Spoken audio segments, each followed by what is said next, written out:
இந்த ஒரு பிளானை நீங்கள் டேரெக்டாக உங்களுடைய மைஜியோ ஆப் ஓப்பன் பண்ணிக்கோங்க. அங்கே நமக்கு ரீசார்ஜ் அப்படிங்கிற ஆப்ஷன் இருக்கும்ல, அதை கிளிக் பண்ணிக்கோங்க.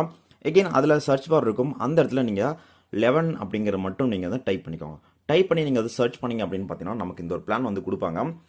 நீங்கள் அது 11 ரூபாய்க்கு ரீசார்ஜ் பண்ணீங்க அப்படின்னா உங்களுக்கு அன்லிமிட்டட் டேட்டா 1 ஹவர் அப்படின்னு சொல்லுவாங்க. ஆனால் இது உண்மையா அப்படின்னு பார்த்தீங்கன்னா கிடையாது. இப்போ நம்ம அந்த பிளானை நம்ம செக் பண்ணிக்கலாம். இப்போ அந்த பிளானை நம்ம செக் பண்ணும்போது நீங்கள் 11 ரூபாய்க்கு ரீசார்ஜ் பண்ணீங்கன்னா உங்களுக்கு 1 ஹவரில் 10 ஜிபி டேட்டா மட்டும்தான் யூஸ் பண்ணிக்க முடியும். இது குறிப்பாக யாருக்காக அப்படின்னா நீங்கள் 4G யூஸராக இருக்கீங்க அப்படிங்கிற பட்சத்தில் இது வந்து யூஸ் ஆகும். ஏன்னா நமக்கு ஆல்மோஸ்ட் 5G யூஸராக இருந்தால் நமக்கு அன்லிமிட்டட் டேட்டா இருக்கும்.